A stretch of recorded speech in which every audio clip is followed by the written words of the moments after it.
You look me in the eye and tell me why I shouldn't fire you on the spot." The words hit Marcus like a slap, sharp and cold, echoing off the polished glass and marble walls of the 42nd floor. The cup in his hand trembled slightly, its contents already soaked into the hem of Mia's cream-colored designer skirt. He held her gaze. "Because I'm the first one who actually looked you in the eye." A beat. Silence. Then Mia turned briskly toward her office door, heels clicking with finality. "You have 1 week." 3 hours earlier, Marcus Ellis stood outside the glass and steel monolith that was Grant Tower, an ironic name, considering the owner's surname was now just Mia. No one in the industry needed her last name anymore. Mia was a force, a brand, a corporate legend, with the reputation of making grown executives cry with one sentence.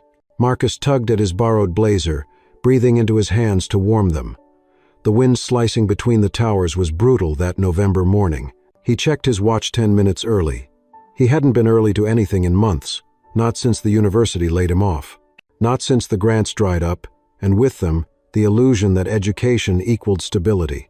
The lobby of Grant Tower was a different universe. Polished stone, abstract art, the faint scent of cedar and control.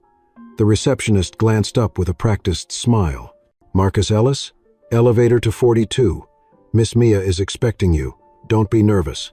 She didn't sound sincere. The elevator felt like it moved at the speed of judgment. At the top floor, a woman in her 50s with perfectly set hair and sharp heels waited. "Helena Martinez, HR. This way." Marcus followed her down a silent corridor, the walls lined with modern portraits and absence of noise. They stopped outside a large black door. "She's difficult. Don't try to impress her. Just don't disappoint her," Helena said, and pushed the door open. Mia stood at the window, back to them, posture immaculate, one hand holding a glass tumbler of what Marcus guessed was either green tea or finely distilled terror. She turned slowly, eyes sweeping over him like a scanner, calm, calculating, cold. "Sit," she said. He did. She walked over to her desk, poured herself more tea. Not a word. It was when Marcus sneezed soft but mistimed at the moment cracked. His elbow, God help him, nudged the flimsy coffee cup he'd held all morning like a lifeline. The liquid arced out, physics against decorum, and landed with stunning precision on her skirt. Her eyes narrowed, the sharp intake of breath louder than any yell. "You look me in the eye and tell me why I shouldn't fire you on the spot." He did. "Because I'm the first one who actually looked you in the eye." Something flickered in her gaze. Then she turned. "You have 1 week," she said, disappearing into her office. Now stationed at a sleek assistant desk outside her door, Marcus tried to steady his nerves. Helena reappeared, handed him a tablet. "She's watching everything. Your posture, how fast you learn if you flinch when she's near. The others tried too hard. Don't." "Thanks," Marcus said. "She didn't fire you. That's new." Helena walked off. By noon, he'd already misrouted a call, dropped a stylus into the shredder, don't ask, and gotten scolded by a senior associate for not knowing where the bathrooms were. But he had noticed something too. Mia's calendar had overlapping meetings. Her assistant database was incomplete. Her email system didn't auto-sync. Marcus spent the next 3 hours fixing things no one had asked him to. Quietly, efficiently, no showmanship, just logic and grit. At 5:45, Mia passed by his desk with a file. Her eyes dropped to his notepad color-coded, detailed, hand-labeled with actual timestamps. She didn't say anything, but she paused. Half a second, maybe less. It was enough. Marcus smiled to himself. He wasn't dead yet. And in this building, that meant he was already ahead. The next morning arrived with the weight of final chances. Marcus stood once again before the gleaming glass doors of Grant Technologies, the city buzzing around him, indifferent to whether he sank or swam. He inhaled deeply, adjusted the cuffs of his borrowed blazer, and stepped inside. On the 42nd floor, everything felt exactly the same, too quiet, too pristine, too precise. Yet Marcus felt different. His legs remembered every misplaced step from yesterday. His palms still itched from gripping his notepad too tightly. But above all, his spine held a new resolve. He hadn't been dismissed. That alone put him in rare company. At his desk, the morning routines were already in motion. Emails pinged in at a speed that would overwhelm a lesser man. Calendar invites duplicated themselves, as if mocking his attempt at order. A sticky note on the edge of the desk, written in Helena's neat cursive, read, "Meeting with Global Analytics at 10 o'clock. Reschedule Mia's 9:45 call. Do not under any circumstances double book her." Marcus didn't need the underline to feel the threat implied. By 9:30, he had rescheduled the call, reconfirmed the analytics meeting, and reorganized Mia's files for the presentation. He'd also made her Tino sugar, lemon twist, exactly 160 degrees B stealth learning, the temperature settings on the office kettle the night before. He placed it gently on the tray outside her door, then turned to update her schedule digitally.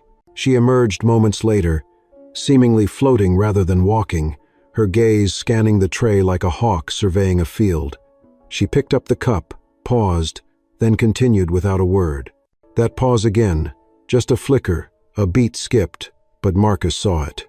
He didn't smile. He wasn't that foolish. At 10 o'clock, she strode into the boardroom, files in hand. Marcus shadowed her, a few paces behind, carrying backup documents, a backup pen, and a backup copy of the backup documents because he'd already heard about the time someone forgot a single contract and was never seen again. The meeting went smoothly. Mia's tone was crisp, her arguments airtight, her presence commanding. Marcus didn't speak. He didn't need to. His role was to anticipate, to align, to function, like a silent extension of her focus. After the clients left, Mia turned to him for the first time that day. "You refiled the Carter projections." "Yes," Marcus replied. "They were sorted by vendor instead of quarter." She gave a small nod, the kind that meant more than applause. "Don't touch the January board deck. I'm handling that one personally." Noted. The rest of the day passed in a haze of efficiency. Marcus handled expense reports, tech tickets, and 2 last-minute travel bookings for other executives. He mapped Mia's calendar to avoid clashes and created a new tagging system that highlighted priority meetings in soft grays and Blucher-preferred tones, based on the artwork in her office. By 6 p.m., only a few employees remained on the floor. Marcus was finishing a last-minute file correction when Helena passed by, balancing a binder and a coffee in each hand. She stopped at his desk, eyeing him with something between surprise and cautious interest. "Still here," she said. Marcus glanced up. Still standing, Helena sipped her coffee. "You know, most people quit after the first real meeting. Either her silence unnerves them or they can't keep up. I've been broke longer than I've been afraid," Marcus said, then offered a small smile. "Besides, I'm learning." Helena's brow lifted. "Learning what?" "How she thinks." Helena chuckled quietly. "If you crack that code, let me know." As she walked away, Marcus turned back to his screen. His eyes burned from the light, but his mind stayed sharp. He reviewed the reports twice more before saving them. He triple-checked Mia's schedule for the morning, and then he did something unexpected. He wrote her a note. It was short. 1 sentence, typed in the subject line of a calendar memo. Tomorrow's review adjusted format to match your previous board preferences. He didn't expect a reply. But 3 minutes later, a notification popped up. Noted, good instinct. Oh, it was more than he'd expected. More than most ever got. At 7:15, Marcus finally stood, packed his things, and headed toward the elevator. As he passed her door, he glanced inside. Mia was still at her desk, posture flawless, eyes scanning her screen with surgeon-like focus. He didn't wave, didn't interrupt. He just walked past quietly and made it to the lobby before the weight of the day caught up with him. Outside, the city hummed with late-evening energy. Taxis honked. Distant music played from some corner bar, and Marcus, standing under the deepening sky, allowed himself exactly 5 seconds to feel something dangerous. Hope. Then he straightened his shoulders and disappeared into the crowd. If you've ever worked for a boss that everyone feared, hit like to cheer for Marcus. And don't forget to comment where you're watching this from. Who knows? Someone in your neighborhood might be watching this story with you right now. By the end of his first full week, Marcus had memorized the sound of Mia's heels approaching, the rhythm of her silence in meetings, and the exact moment in her 3:15 tea when she preferred a fresh lemon twist. He no longer needed to guess. He anticipated, he adapted, he endured. But endurance alone wasn't enough on the 42nd floor, not in the orbit of someone like Mia. Friday morning began with rain streaking down the windows in tired, relentless lines. Marcus arrived early, 40 minutes before anyone else, just to review the Monday board deck she'd said not to touch. He didn't touch it. He simply studied it, learning the tone, the arrangement, the way her slides told a story not in words, but in cuts, pacing, control. He sipped black coffee from a paper cup, staring at the graphs, absorbing the language she used. Not verbal, but visual. Precision disguised as simplicity. At 8:10 sharp, Mia walked in, rain dotting the shoulders of her navy coat. She glanced at Marcus's desk, noting the open slide deck on his screen. "I said I'd handle that personally," she said. Her voice wasn't angry, but neither was it curious. It was flat, like she was asking the weather why it rained. "I didn't edit," Marcus said, shutting the laptop slowly. "Just observing how you layered the 2019 market slide. It's clean, moves the eye toward the close. A pause. Then. You're 2 minutes behind on confirming the Callahan check-in." He was, but only because he'd already done it 15 minutes ago and just hadn't marked it in the tracker yet. He turned his screen, showed her the updated confirmation. She gave a small nod. That was the day something subtle shifted. At 10 a.m., Mia handed Marcus a handwritten note. Her penmanship was angular, nearly architectural, and said, "Schedule this lunch for Monday. Private room. Rivera's. Noon. No leaks." N? He checked the name. It was a senator, not a fundraiser, not a political event, just lunch. He blinked, nodded, and filed it under Level 1 confidential. Then came the 11:30 fire drill. Not an actual fire drill, a corporate one. The marketing team had uploaded a half-finished press release onto the internal media hub, and a junior staffer had accidentally pinged the media contacts list. It wasn't catastrophic, but it was sloppy. And sloppiness near Mia was never safe. She emerged from her office with the kind of expression Marcus had seen once in a courtroom right before a judge handed down a sentence that made grown men cry. The head of marketing was already sweating when Mia arrived. Words were exchanged, quiet words. But Marcus watched the color drain from the man's face, as if the silence alone was doing the cutting. Afterward, Mia walked past Marcus's desk. "Find me a meeting room. Now, I need whiteboards." "End." He moved instantly, securing the 41st floor think tank, adjusting the lighting, preloading the Wi-Fi, even setting up a tablet station with styluses just in case. When she entered, she gave him a long look. "You learn fast." "Only when the teacher's worth learning from," Marcus replied without flinching. She said nothing, but as she turned toward the whiteboard, he swore he saw something that almost resembled a smile flicker and vanish. That afternoon, Marcus stayed behind while others rushed off to happy hour or the subway. He stayed because the board deck needed last-minute formatting, because Helena had sent over payroll discrepancies to audit, and because Mia hadn't left yet, and something told him she wouldn't leave until every square corner in her world was realigned. At 6:52 p.m., she emerged again, coat in hand, face unreadable. "You've been here since 7 a.m., she said, eyes scanning his desk. "Technically 6:40, Marcus answered, adjusting the screen brightness. "Why?" He hesitated, then answered. "Because I've spent too much of my life being overlooked. I figured it's time someone noticed I'm still standing." She studied him. Not unkindly, just carefully. "There's a difference between persistence and desperation," she said. "I've lived both," Marcus replied. This is purpose." Mia nodded slowly, then turned to leave. "Don't get romantic about work," she said without turning back. "It won't love you back." Marcus smiled. "I don't need it to love me. Just respect me." The door shut behind her with a quiet click.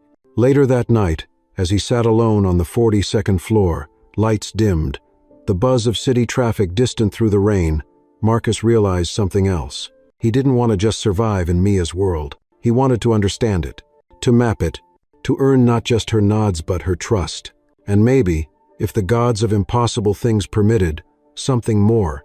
The following Monday began with a weight in the air, not the weather, which was crisp and bright for late November, but something heavier, unseen, pressing down on the Grant Technologies building like a silent verdict waiting to be read. Marcus sensed it the moment he entered the lobby. Executives moved faster. Conversations were clipped, eyes sharper, greetings colder. Something was coming. At 8:15 a.m., Mia walked in without a word. her expression unreadable, her step precise, her coat folded over her arm like it had offended her. Marcus stood at his desk with the morning summary already printed, bound, color-tabbed and warm from the printer. She took it, nodded, and said, "Clear your afternoon. You're coming to Rivera's. The senator lunch." He had scheduled it, confirmed it, secured the private room, even chosen a seat with optimal audio coverage in case she wanted discretion or surveillance. But he hadn't expected to go. Assistants didn't attend meetings like that. They stayed behind, invisible, useful, only in their absence. "I'm coming," he repeated, watching her eyes for a twitch of confirmation. "You're observing," she said. Nothing more. At 11:45, a black sedan pulled into the executive valet lane. Marcus wore a tailored navy suit Helena had loaned from the internal wardrobe program, a corporate oddity usually reserved for last-minute press junkets. He adjusted the collar twice in the car, palms damp, brain already spinning through public policy talking points. But Mia said nothing during the drive. She scrolled through her phone, eyes flicking, mind miles away. Rivera's was dim and expensive in a way only old Manhattan could be. The maitre d' bowed slightly at Mia's presence, then led them to a private glass-walled room in the back, where soft jazz played like an afterthought and the napkins were thicker than some blankets Marcus had used during grad school. Senator Walton arrived at noon sharp. He was tall, white-haired, with the sharp handshake of a man used to controlling rooms. "Miss Mia," he said, "always a pleasure." Marcus was introduced as staff, and the conversation shifted quickly into guarded tones about cybersecurity bills, tech mergers, and the need for quiet cooperation between government and private enterprise. Marcus didn't speak. He observed, took mental notes, watched the way Mia leaned forward when she wanted to steer the conversation, the way she used silence like punctuation, her expressions like chess moves. But somewhere around the second course, he noticed something else. A slight tremor in her left hand, almost imperceptible. Her right stayed steady, but the left, just enough for him to catch it. She reached for her glass slowly, deliberately, as though masking the tremor with elegance, and he knew then she was in pain, or exhaustion, or both. She didn't show it in her voice or her posture, but Marcus had learned to read under the surface. After the senator left and the car doors shut behind them, Mia spoke first. "You kept quiet." "Olive, you told me to observe," he said. "I observe well." Silence stretched between them until she said, "What did you see?" "You're negotiating more than policy," he answered. "You're negotiating time." She glanced sideways. "Explain." "You're overextended. You haven't taken a full weekend in 2 years. That lunch was about shoring up influence because your board is nervous. And the senator? He's not backing you because he believes in Grant Tech. He's backing you because he fears what will happen if you fall." The car rolled through the city while Mia sat in silence, her jaw tight, her eyes unreadable. When they reached the office, she said simply, "Go home. Be back at 6 a.m. sharp." Marcus wanted to ask why. Instead, he nodded. That night, he didn't sleep. Not because he was anxious, because for the first time, he was calculating. Not just reacting, but planning. He dug through internal project documents until midnight. He cross-checked staff movements with budget approvals. He reviewed every client contact Mia had scheduled for the next 2 weeks. Something didn't align. The Callahan project had inflated costs that didn't match the deliverables. There were signatures missing from 3 tiers of authorization, and someone had been funneling communication through a shadow Slack channel not logged in the IT system. By morning, he had 3 pages of notes, a flagged internal ID, and a theory. At 6 a.m., he handed Mia a coffee, her exact preference, and then slid the notes across her desk. "I think you're being undermined from inside," he said. She didn't touch the paper. "By who?" Still narrowing it down, but someone in finance or project integration. "They're prepping a narrative in case the Callahan deployment fails. I think they're setting you up to take the fall." Mia's hands remained still. Her eyes scanned the page. Then she looked up and said, "If you're wrong, you'll be out of a job." "If I'm right," he asked, "you'll still be out of a job because I'll need to promote you." She said it without blinking. And just like that, Marcus realized something else. He wasn't just surviving. He was circling the edges of war, and war was where people like Mia decided who stayed and who disappeared. The next 72 hours inside Grant Technologies unfolded like a silent siege. Marcus moved through corridors of power and pretense with the precision of someone threading a needle inside a minefield. He didn't run. He didn't rush.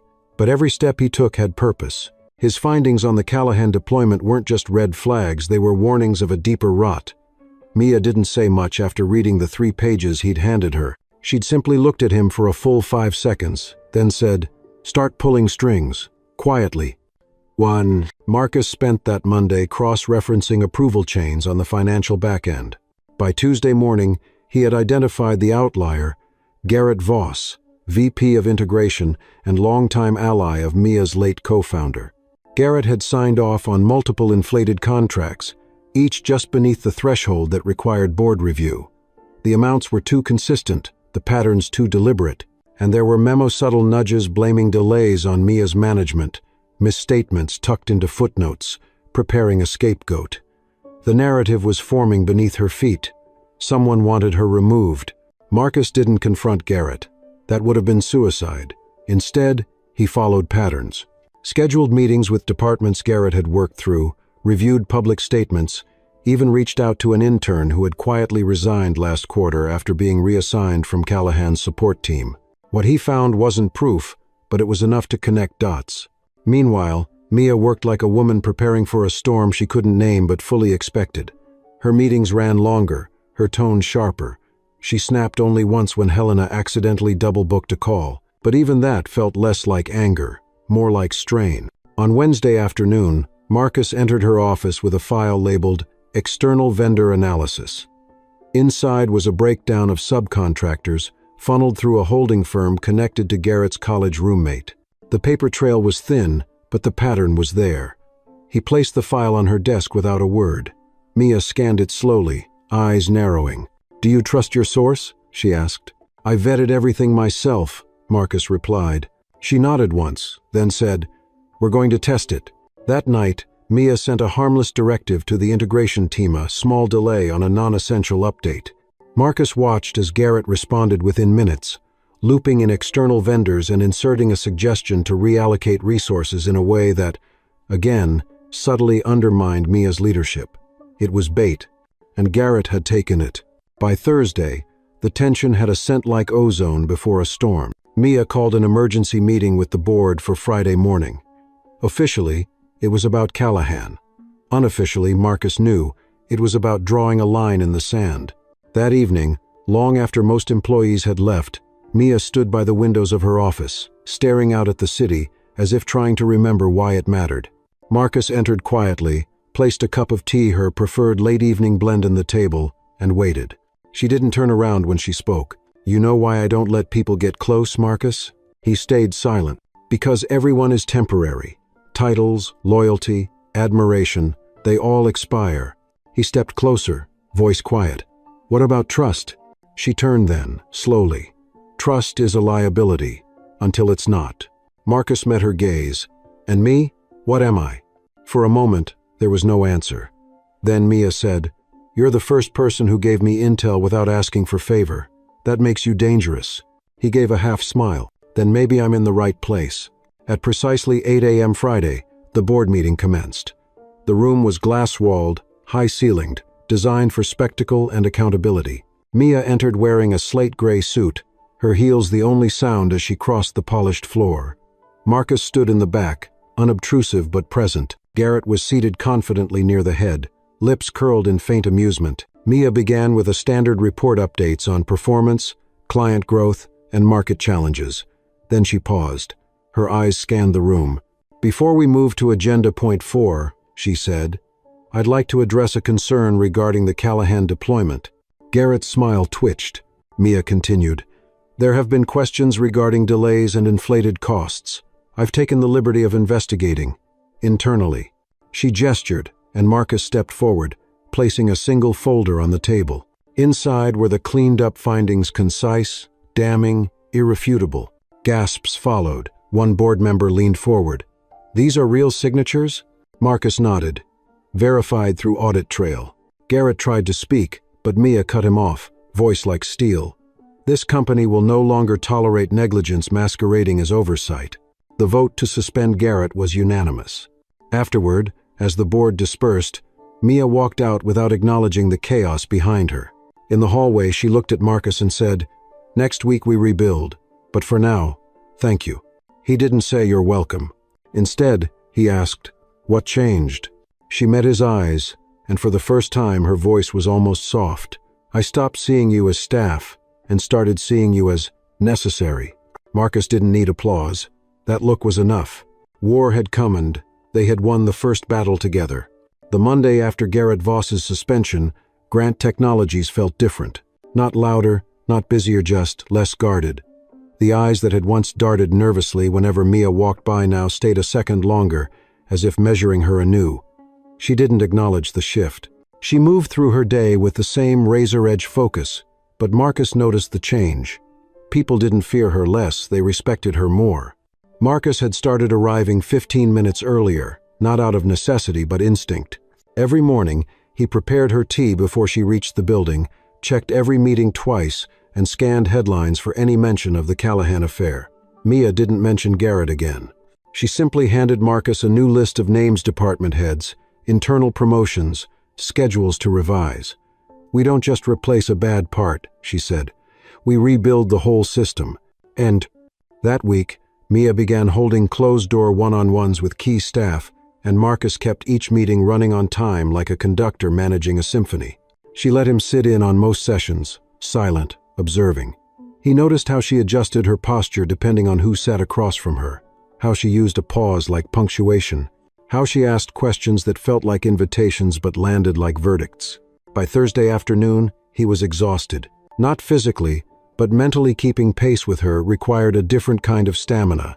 He was reviewing project timelines in the glass conference room when Mia stepped in, holding a tablet. "I need you to take over vendor communications for the Asia-Pacific rollout," she said. He blinked. "That's Garrett's scope." "Was," she corrected. "You already understand the framework. I want your voice on it." He leaned back slightly. "You're putting me in front of clients? I'm putting you where I need someone who sees cracks before they spread." There was no ceremony, no promotion, just trust handed like a weight, and Marcus accepted it with both hands. Later that evening, Helena found him still at his desk, a half-eaten protein bar on one side and 4 tabs open across 2 screens. "You're making the rest of us look bad," she joked, but her eyes held something warmer than sarcasm. "I thought I was already the most hated man on this floor," Marcus replied without looking up. Helena lowered her voice. "They don't hate you. They just don't know what to do with you yet." He looked at her then. "Because I'm not one of them? Because you're not afraid of her," she said. "None of us figured out how to work with Mia. You did." He paused. "I'm not working with her." "You're not?" "I'm learning how she thinks. That's different." Helena smiled, then tapped the desk gently. "Careful. That's how loyalty starts." That weekend, Mia called unexpectedly. "Are you free Sunday morning?" Marcus checked his calendar, saw nothing but laundry and a grocery run. "I am." "Good. I need you at an off-site session. Private. 9 a.m. address incoming." She hung up without explanation. The address arrived in a text 20 minutes later. A private co-working loft in Brooklyn, the kind rented by tech startups or creative collectives. When Marcus arrived, the space was empty except for Mia, already seated at a long wooden table, sleeves rolled up, no makeup, hair pulled back. She looked differentless armor, more architect. On the table were blueprints, actual ones and folders labeled with department codes, strategy timelines, personnel files. "What is this?" Marcus asked. "This is what's next," she said. "If I fall again, I won't wait for someone else to decide what gets rebuilt. I'm designing it myself." "Oh." For 4 hours they worked. She explained her vision for a more transparent reporting system. He suggested layered protocols to detect anomalies earlier. She showed him draft org charts. He pointed out leadership gaps she hadn't noticed. They debated, they drafted, they aligned. At noon, she stood to stretch and asked, "Why did you really stay after your first week?" Marcus didn't answer right away. Then, "Because no one had ever tested me like that. And I realized, maybe I needed someone to." She tilted her head. "So you stayed for the challenge?" "No," he said. "I stayed because I saw who you were under the challenge." Her expression didn't change, but something softened in her voice. "You're a strange man, Marcus." He smiled faintly. "You're a stranger woman, Mia." That night, back in his small apartment, Marcus sat in silence for a long time. He thought about the way Mia had traced her finger along the blueprint line of a new command structure, about how she had said, almost to herself, "I'm tired of being feared." He wasn't sure what was building between them. Respect, certainly. Trust, perhaps. Something else? Maybe.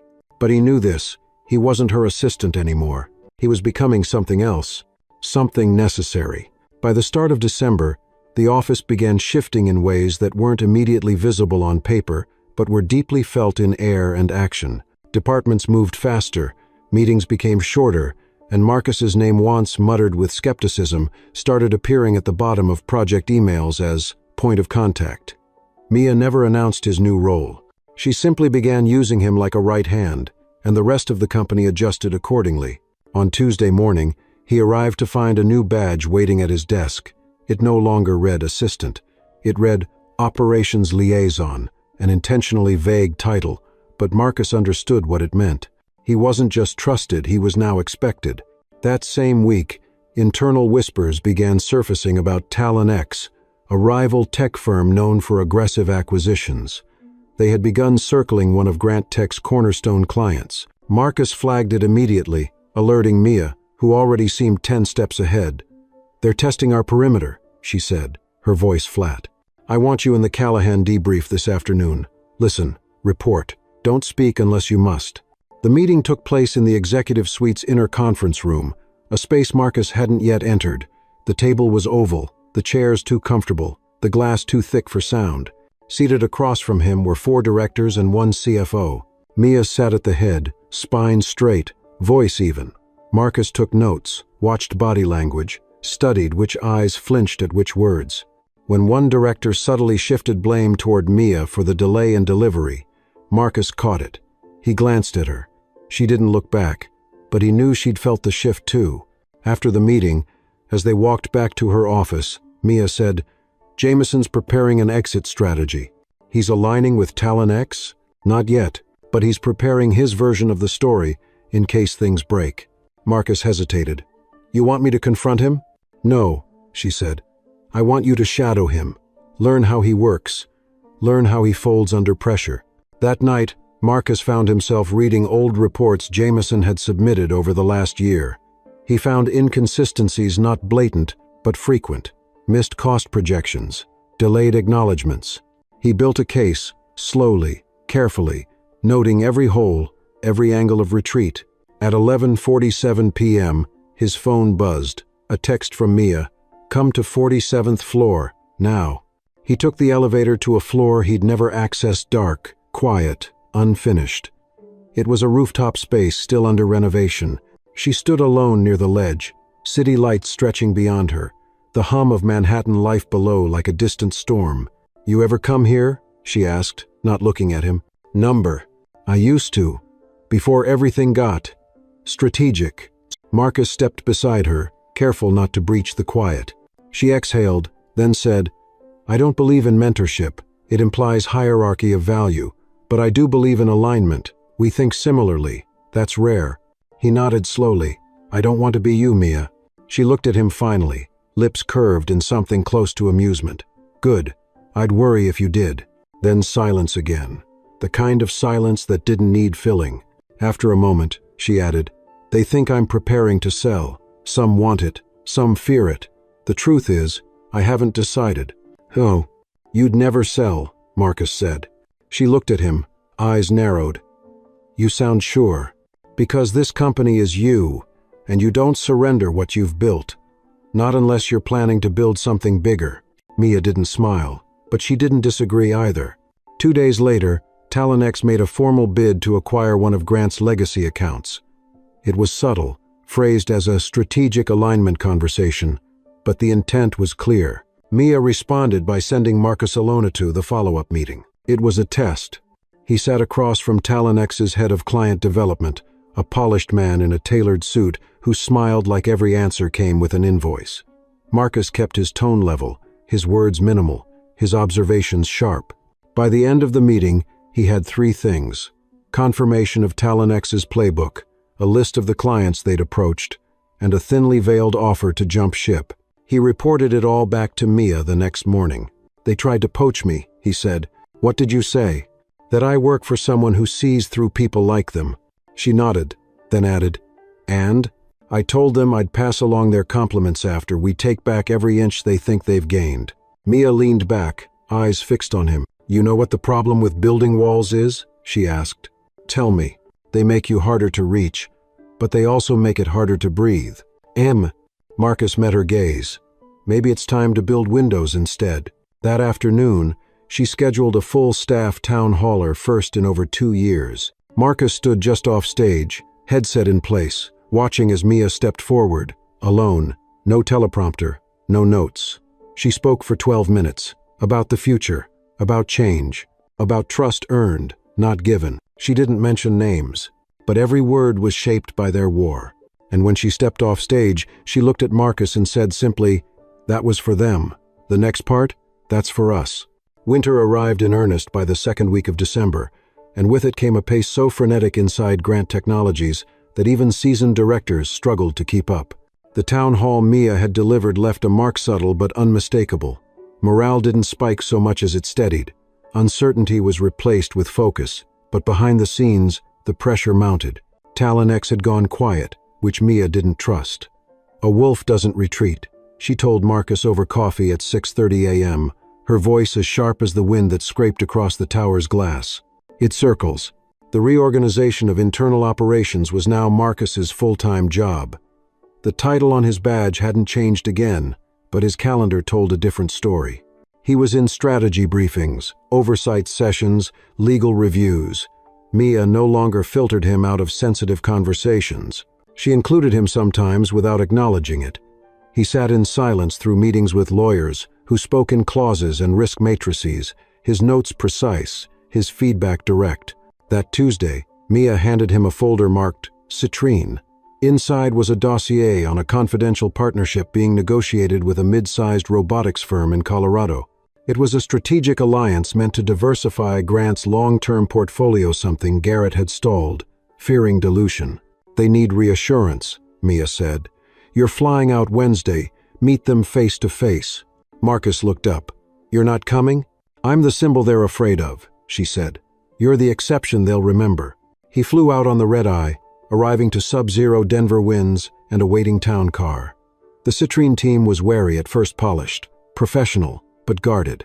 Marcus leaned into honesty, explained where Grant had stumbled and how they were reconfiguring. He didn't bluff. He didn't spin. By the end of the meeting, Citrine's CTO shook his hand and said, "You speak like someone who's fought for a seat at the table. That's rare." He returned Friday, exhausted but triumphant. Mia met him in the small internal briefing room where she now held one-on-ones. "They agreed," he said simply, "pending a review of deliverables. I pushed the deadline out 2 weeks to give our tech team breathing room." She didn't smile, but he saw the approval in her posture. "Good," she said. "Now we give them something to believe in." But that victory was short-lived. Sunday night, at 9:03 p.m., Marcus's phone rang. Helena's voice was tight. "We've got a leak. The Citrine partnership hit the wire." He was already opening his laptop. The article wasn't detailed, but the implications were damaging. Mia had promised transparency, but no official announcement had been made. This made it look rushed, reckless, desperate. Marcus called Mia. She picked up on the first ring. "I know," she said. "Meet me at the office."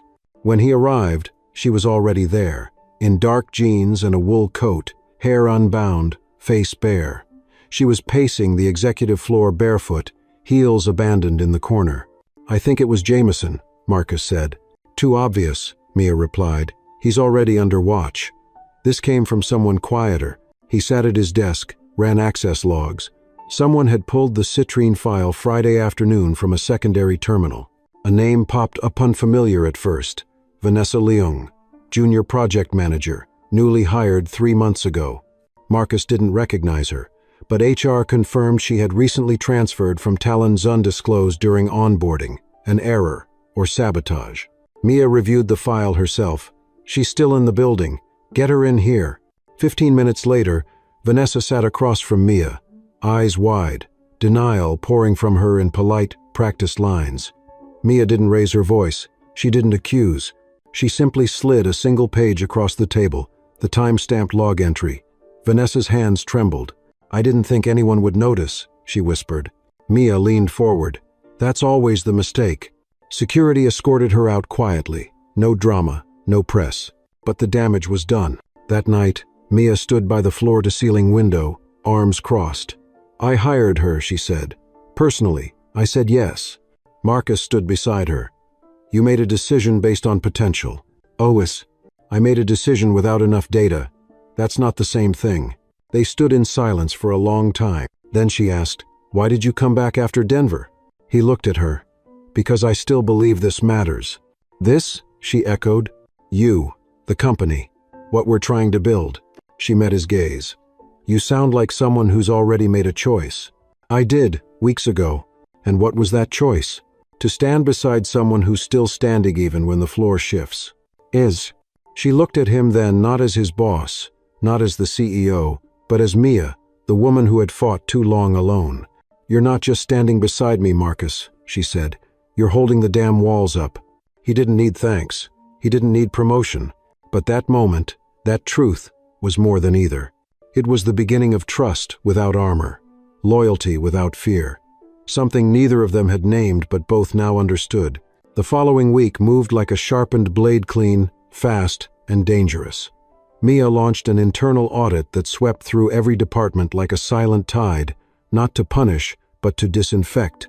Vanessa's breach had exposed more than a security flaw. It had revealed how much trust was assumed rather than earned. Marcus sat in on the sessions, not as a silent note-taker, but as Mia's second. People noticed, where once he'd been dismissed as an assistant, now directors stood straighter when he entered the room. Even the board, normally aloof, began addressing him directly. But with visibility came pressure. Marcus knew the next mistake or anyone's would, carry 10 times the weight.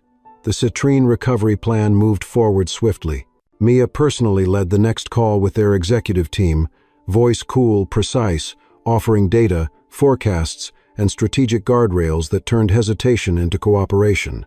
Marcus watched her manage the conversation like a pilot in stormwind, never rattled, always adjusting. After the call, she turned to him and said, "They'll stay, but they're watching us like hawks." "Then we give them nothing to circle for," he said. "No weak points, no delay. No more shadows," she added. "Transparency is now our best weapon." By Wednesday, Marcus had compiled a new protocol draft for onboarding and partner communications. Mia reviewed it line by line. "You wrote this, like you've been doing it for 10 years, she said. "I've been paying attention for 10 weeks, he replied. She didn't smile, but her silence had changed, no longer the absence of reaction, but the presence of thought. She was weighing him differently now. That Friday, Helena knocked on his office door. Yes, his. A converted corner space on floor 39, modest but glass-walled, with his name etched in clean serif font on the door. Marcus Ellis, Strategic Operations. "You're being watched," Helena said without sitting. "By the board?" Marcus asked. "By everyone. They want to know if you're a one-season phenomenon or the real thing. What do you think?" Helena shrugged. "I think you're either her downfall or her salvation." "Thanks for the comfort," Marcus said. "That's me, HR with heart," she quipped before leaving. Her words stayed with him. That night, Mia called him into her office at 7:03 p.m. The city outside was dark, the tower lit only by workaholics and ambition. She motioned to a chair across from her desk. "I'm considering restructuring executive oversight," she said. "And? I want you to build the model. Not suggest it. Build it. Assign names. Draft chains of accountability. Treat it like it's yours." Marcus blinked. "You want me to design the leadership structure of your company?" "No," she corrected. "I want you to design the structure of our company." He didn't respond immediately. He studied her, how tired her eyes looked, how tightly her fingers held the edge of the desk, how she said "our" with the cautious weight of someone unfamiliar with shared ownership. "You trust me that much?" he asked. "I trust the way you think under pressure. That's rarer than loyalty." He worked through the weekend, creating charts, vetting policies, matching people not just by title but by behavioral alignment. He consulted no one. He relied on every moment he'd spent watching how decisions echoed in rooms, how egos collided, how silence could either build bridges or destroy teams. By Monday morning, he slid the model across her desk. Mia reviewed it for an hour, said nothing. Then, "You're bold. You said to treat it like mine. I didn't expect you to demote 2 VPs and eliminate an entire oversight tier. They don't contribute. They interfere. They'll scream," she said. "They'll leak. Then you'll find out who else shouldn't be here," Marcus replied. She looked up. Her gaze was not cold, not warm, but something clearer pride without ego. "You're not just holding walls anymore," she said. "You're laying new foundation." That afternoon, she called a private session with the board. Marcus wasn't invited, but when she stepped out 2 hours later, she handed him a single slip of paper, a list. "They approved your restructure," she said, "with one caveat." He read the list. At the bottom was his name. Beside it, Interim Chief Operations Officer. He looked up, stunned. "That's not a caveat," he said. "That's a target on my back. And a seat at the table," she replied. "You said you didn't want to be me. Now's your chance to prove you're better." He folded the paper. "What do I call you now?" She tilted her head. "Still Mia. Just don't call me soft." That night, alone in his new office, Marcus stared at the skyline. He had a title, he had power, but more than that, he had purpose. He wasn't here by accident, he was here by design. And now, the design was his to defend. Marcus's first week as interim chief operations officer began not with celebration but with silence. There was no announcement from Mia, no email blast from HR, just a quiet update to the internal directory and a new parking access code. That, and the way people started looking at him, measuring him not just as the woman's right hand but as a man holding his own center of gravity. Power at Grant Technologies was not ceremonial. It was exercised in small, deliberate movements. Mia taught him that. Use silence as strategy, visibility as control, precision as power. He didn't rush into new initiatives. He listened. He walked the floors. He noted who looked him in the eye, who avoided his presence, who tested boundaries, and who respected structure. And then, he began shifting pieces. Slowly, smartly. Mia gave him space. They didn't talk every hour anymore, but when they did, it was deeper, more precise. Their language had evolved half-words, glances, shorthand forged through tension and alignment. On Wednesday morning, Marcus reviewed a quarterly forecast report flagged by Helena. There were irregularities, subtle reallocations tucked inside discretionary spending from the R&D division. On paper, nothing criminal, but instinct told him otherwise. He flagged the anomaly, called a meeting with finance, then looped Mia in last. She arrived 10 minutes late, which never happened. When she entered, she looked at Marcus first, then the room. "We're not here to guess," she said. "We're here to verify." What followed was 3 hours of forensic combing. Marcus led most of it, calm, measured. He asked questions that cut the air. By the end, it was clear a senior analyst had been diverting funds to cover a pet project for a startup he held equity in. He was escorted out before sunset.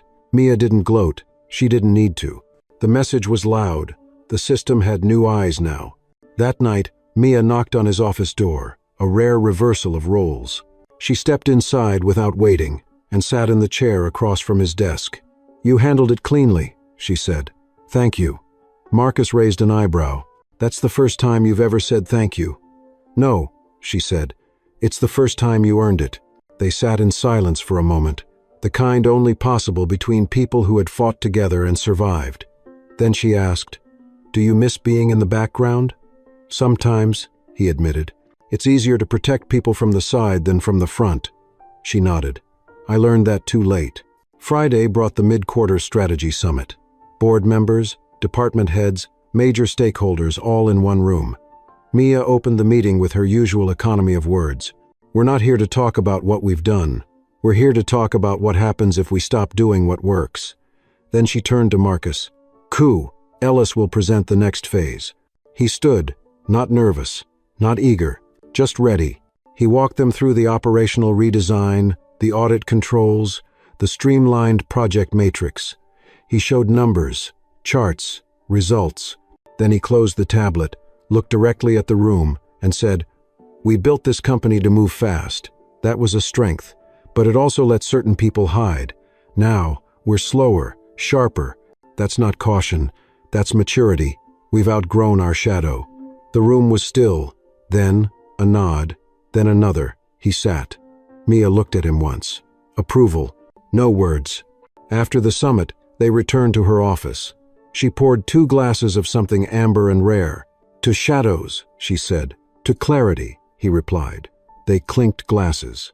Later that evening, as the building emptied and the city below sparkled in December chill, Mia and Marcus stood by the window. They're going to offer you the role permanently, she said. I know, Marcus replied. Are you ready? I've been ready since the first time you asked me to schedule a meeting and then disappeared for 3 hours. She smirked. I was testing you. I know, he said. That's why I stayed. She looked at him then, longer than she usually allowed. You changed the tempo of this place, without demanding it. I just reminded it who it was supposed to be, he said, including you. For a second, something soft flickered behind her eyes. Then it was gone. But she didn't look away. And neither did he.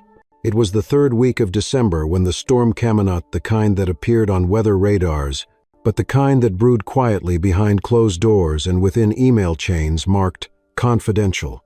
An anonymous tip had been submitted to the board's ethics committee, suggesting that Mia had engaged in improper influence during the Citrine partnership negotiations, with Marcus named as a direct recipient of undue executive trust. The language was vague, calculated, legal. The sort of accusation designed not to prove wrongdoing, but to cast doubt. Marcus read the report at 6:37 a.m., alone in his office, the hallway still dark, the rest of the building barely awake. His jaw tightened, not from shock, but from recognition. He had felt this pressure before when someone powerful wanted him out, not by force, but by erosion, by doubt, by rumor. He called Mia before 7 o'clock. You saw it? She asked. I did. It's not coming from the board. No, Marcus said. It's internal. Jameson? Gone but not forgotten, Marcus replied. Or maybe someone loyal to him. Either way, they want to fracture the bridge between us, she said. They want to separate the signal from the strength. And make us choose, he said. Public distance, private fracture, or we stand and invite the fight. I don't do retreats, Mia said. Neither do I. By 9 a.m., the whispers had begun. Marcus could feel them hallway glances that lasted a beat too long, abrupt silences when he entered a room. Helena arrived at his office unannounced. She closed the door behind her. You should get ahead of this, she said. Issue a statement, he asked. Not yet, but be visible, be clear, say less, but say it firmly. You think it's aimed at her or me? Both, Helena said. But you're easier to wound. She's already earned her scars. You're still being measured. Marcus nodded. Let them measure. That day he sat in on 4 meetings and didn't flinch once when the tone shifted or the questions danced too close to politics. He answered what was asked, corrected what was distorted, and made sure every eye that met his left with fewer doubts than they came in with. At 5 o'clock, Mia walked into his office and shut the door. There's going to be an internal review, voluntary interviews, full transparency. That's the right call, Marcus said. But it's not a review, he said. It's a purge in disguise. Then we pass the test, Mia replied, and burn the disguise. That evening, as the sky darkened and the city blurred with frost, Mia surprised him by calling for a walk. Put your coat on, she said. No meetings, no reports, just motion. They walked through Bryant Park, lights strung between trees, vendors selling overpriced cocoa and seasonal scarves. It was oddly normal. Mia kept her hands in her coat pockets, her stride relaxed but alert. You know what scares them? She asked after a long pause. Us. Because we're aligned? Marcus asked. Because we didn't ask permission to be, she said. They can handle strategy. They can tolerate ambition. But when 2 people operate without visible tension, without betrayal, they call it suspicious. Because it's rare. Because they've never seen it without agenda. Exactly. She stopped near the fountain, now frozen in mid-cascade, ice sculpted by wind and time. You never asked me what I wanted, Marcus. No, he said. I was waiting for you to offer it. And if I did now, then I'd ask if it was from strength or fear. It's from exhaustion, she admitted, but also clarity. They stood in silence as skaters looped past, laughter echoing faintly through the cold. Then Mia turned to him fully. "You've earned the chair. I'll step back to advisory, at least for a quarter. Let the review run its course. Let the board see the company stand without me at the helm." Marcus was quiet for a moment. Then, "They'll say I pushed you out. Let them. We'll both know better." "What do you want from me, Mia? Guard what we built. Don't water it down, and don't lose your edge trying to soften theirs. And when you return, I won't. Not as CEO. I'm done with the chair." "Then what?" "Maybe something less sharp. Something human." She didn't smile. She didn't need to. That moment, that admission, it was the softest armor she'd ever shown him. He nodded. "Then I won't lead in your shadow. I'll lead in your echo." That night, Marcus wrote his first internal address as acting CEO. It was short, clear, without polish, but with purpose. And at the bottom, he signed it with one line. "We rise not by replacing our leaders, but by honoring what they built and daring to build beyond it." End. The review concluded in 22 days. 22 days of questions, transcripts, policy checks, and whispered speculation. 22 days where Marcus answered every request with precision and never once used Mia's name to justify a decision. He didn't need to. By the time the report was presented to the board, the conclusions were simple. No misconduct, no breach of trust, no irregularity. The anonymous claim was unfounded, malicious, strategic, but ultimately hollow. What wasn't hollow was the shift it created. In those 22 days, Marcus had steered Grant Technologies through a global product launch, a vendor negotiation, and a system-wide software update. He didn't just fill Mia's role, he expanded it, quietly, effectively, without spectacle. The board voted unanimously to remove the word interim from his title. On a Monday morning in late January, he entered the executive suite as Chief Executive Officer. There was no applause, just a respectful silence, a nod from Helena in the hallway, and a simple black plaque outside the office door bearing his name. Inside, the room was clean, unassuming, and still carried the scent of Mia's cologne, subtle, dry, like cedar and wind.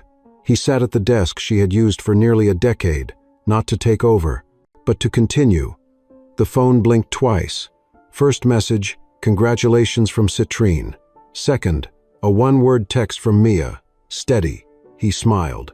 That evening, as the building emptied and the sky outside turned violet with dusk, Marcus took the elevator to the roof. The 47th floor was still unfinished, still raw concrete and exposed beams, but it had become a place of reflection. She had brought him here once. Now he returned alone. From that height, the city didn't feel like noise. It felt like motion, rhythm, pulse. A reminder of everything below that depended on people making the right decisions when no one was watching. He heard the door open behind him. He didn't turn right away. He didn't need to. Mia stood beside him a moment later, her coat flapping slightly in the wind. "I figured you'd come," he said. "I figured you'd be here," she replied. They looked out together. "No speech?" he asked. "No need," she said. "You wrote the ending better than I could. This isn't an ending. It is for me. I'm leaving the company." He turned to her. "Completely?" She nodded. "I'll serve out my advisory quarter, then I'm done." "Where will you go?" "I don't know yet. I just know I need to build something where I'm not always defending it." He exhaled slowly. "You gave me everything." "No," she said. "I gave you a chance. You took everything else." They stood a while longer, the silence between them no longer heavy, just shared. "I used to be terrified of this place," Marcus said, eyes scanning the skyline. "Of being seen, of failing, of not being enough. And now?" Mia asked. "Now I know it was never about being enough. It was about showing up when others didn't, again and again." Mia smiled, then genuine, unguarded. "That's the most dangerous kind of leader, the one who shows up when no one's watching." They left the rooftop together, not saying goodbye. That wasn't their language. Weeks passed. The company grew steadier, sharper. Marcus built a team not just around competence, but character. He mentored, he delegated, and when needed he led from the front, but always with clarity, always with the steady presence he had learned under Mia's fire. One afternoon in March, a young intern approached him in the hallway, nervous, hopeful. "Sir, do you have a moment?" Marcus stopped. "Sure. I've just started. I've read everything about how you got here. It's kind of unbelievable." Marcus looked at the kid, saw the same hunger he'd once carried in worn shoes and second-hand blazers. "It's not unbelievable," he said. "It's just uninvited. Most doors don't open for people like us. You learn to knock louder, or you learn to build your own door." The intern blinked, then smiled. "Thank you, sir." Marcus nodded. "And one more thing," he said. "Don't call me sir. Just Marcus is fine." That night, as he left the building, he passed the lobby's marble wall where the company's leadership history was engraved. Under Mia's name, a single line had been added. She didn't lead because she had power. She had power because she chose to lead. He paused, touched the edge of the engraving, and whispered, "Thank you." Then he walked out into the night, not as the man who replaced her, but as the man she had made room for, and the man who now made room for others. Justice hadn't arrived with noise. It had arrived quietly, through presence, through trust, through the steady hand of someone who refused to back down and chose instead to stand up.